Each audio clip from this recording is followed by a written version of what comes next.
J'ai l'impression que vivre dans notre tête est devenu la norme. En effet, on est nombreux à interpréter et suranalyser chacune de nos expériences. C'est comme si on abordait la vie uniquement à travers le prisme de nos pensées.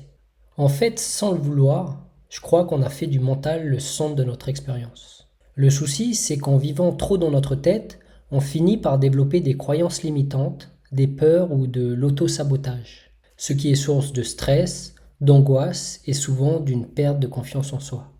C'est pour ça que je parle beaucoup de la pleine conscience.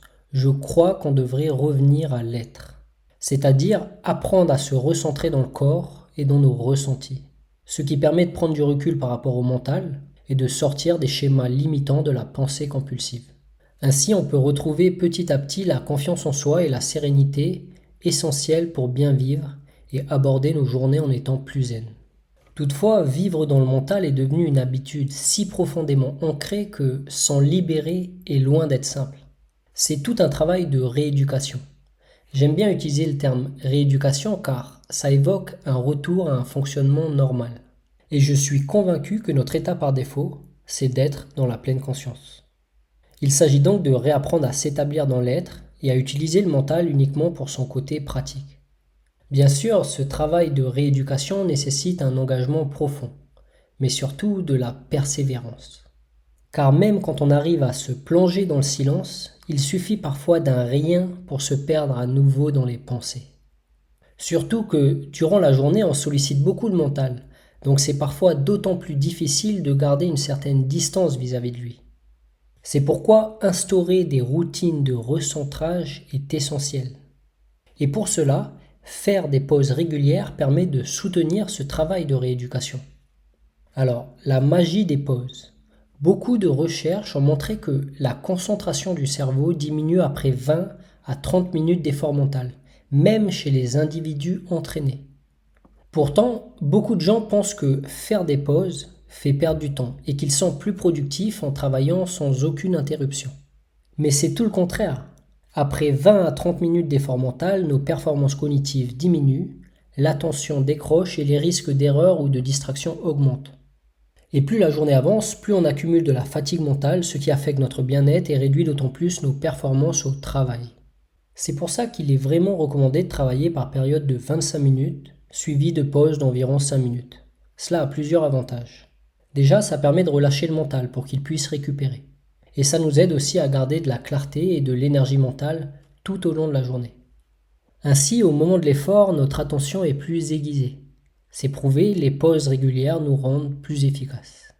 Mais surtout, elles sont aussi une excellente opportunité pour se recentrer et revenir à l'être. Alors, une routine pour se recentrer. La journée, on se laisse souvent emporter par le flot de nos pensées, surtout au travail où le mental est constamment sollicité. C'est pourquoi il est essentiel de s'accorder des petites pauses pour lâcher les pensées. Et puis, pour ancrer durablement une habitude, il faut une pratique assidue et répétée. Donc, plus on le fait à différents moments de la journée, plus on renforce cette habitude.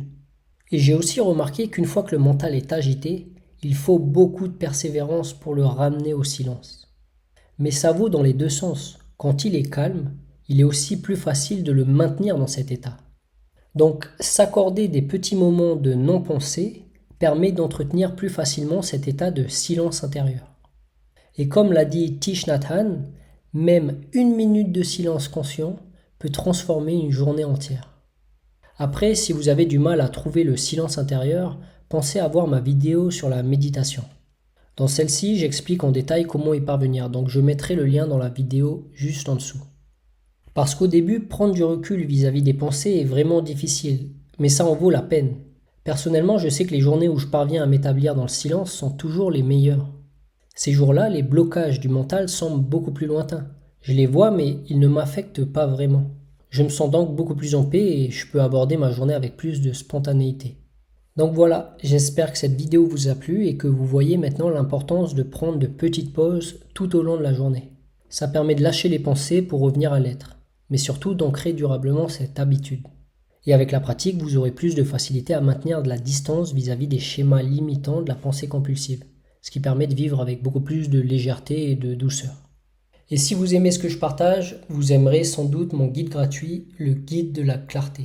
Dans celui-ci, je partage des principes pour trouver la paix intérieure et aborder la vie avec plus de douceur, mais aussi pour avancer vers nos objectifs tout en construisant la vie qui nous correspond. Donc vous pouvez le télécharger juste en dessous, je vais mettre le lien dans la description. Donc voilà, j'espère que cette vidéo vous a plu. Comme d'habitude, pensez à me laisser un commentaire, moi ça me fait plaisir de vous lire.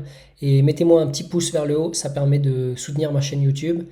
Et je vous dis à la semaine prochaine pour une prochaine vidéo. À bientôt.